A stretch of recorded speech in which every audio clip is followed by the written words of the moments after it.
اعوذ باللہ من الشیطان الرجیم بسم اللہ الرحمن الرحیم انا انزلناہ فی لیلۃ القدر وما ادراک ما لیلۃ القدر۔ بے شک ہم نے اس قرآن کو شب قدر میں اتارا، اور تم نے کیا جانا کہ شب قدر کیا ہے؟ شب قدر شرف و برکت والی رات ہے۔ اس کو شب قدر اس لیے کہتے ہیں کہ اس شب میں سال بھر کے احکام نافذ کیے جاتے ہیں اور ملائکہ کو سال بھر کے وظائف و خدمات پر مامور کیا جاتا ہے۔ یہ بھی کہا گیا ہے کہ اس رات کی شرافت و قدر کے باعث اس کو شب قدر کہتے ہیں، اور یہ بھی منقول ہے کہ چونکہ اس شب میں اعمال صالحہ منقول ہوتے ہیں اور بارگاہ الہی میں ان کی قدر کی جاتی ہے، اس لیے اس کو شب قدر کہتے ہیں۔ احادیث میں اس شب کی بہت فضیلتیں وارد ہوئی ہیں۔ بخاری و مسلم کی حدیث میں ہے کہ جس نے اس رات میں ایمان و اخلاص کے ساتھ شب بیداری کر کے عبادت کی، اللہ تعالیٰ اس کے سال بھر کے گناہ بخش دیتا ہے۔ آدمی کو چاہیے کہ اس شب میں کثرت سے استغفار کرے اور رات عبادت میں گزارے۔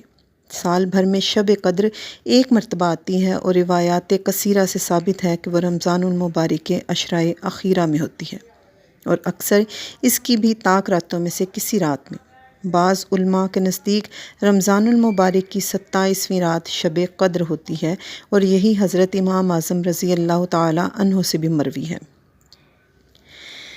شب قدر 1000 مہینوں سے افضل، اس میں عبادت 1000 مہینوں سے افضل، اس میں ایک نیک عمل 1000 راتوں کے عمل سے بہتر ہے۔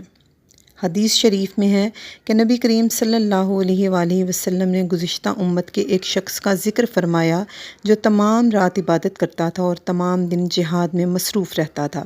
اس طرح اس نے 1000 مہینے گزارے تھے۔ مسلمانوں کو اس سے تعجب ہوا تو اللہ تعالیٰ نے آپ کو شب قدر عطا فرمائی اور یہ آیت نازل کی کہ شب قدر 1000 مہینوں سے بہتر ہے۔ یہ اللہ تعالیٰ کا اپنے حبیب پر کرم ہے کہ آپ کے امتی شب قدر کی ایک رات عبادت کریں تو ان کا ثواب پچھلی امت کے 1000 ماہ عبادت کرنے والوں سے زیادہ ہو۔ اس رات جو بندہ کھڑا یا بیٹھا یا یاد الہی میں مشغول ہوتا ہے، اس کو فرشتے سلام کرتے ہیں اور اس کے حق میں یہ دعا و استغفار کرتے ہیں۔ یہ رات سلامتی کی رات ہے، مغرب سے لے کر صبح فجر تک۔ یہ رات اپنے رب کو منانے کی رات ہے۔ یہ رات اپنی دعاؤں کو قبول کروانے کی رات ہے۔ یہ رات اپنی مشکلات کے حل کی رات ہے۔ تو آئیے ان طاق راتوں میں شب قدر کو تلاش کریں اور اپنے رب کو راضی کریں۔ جزاک اللہ تعالی خیراً احسن الجزاء فی الدارین۔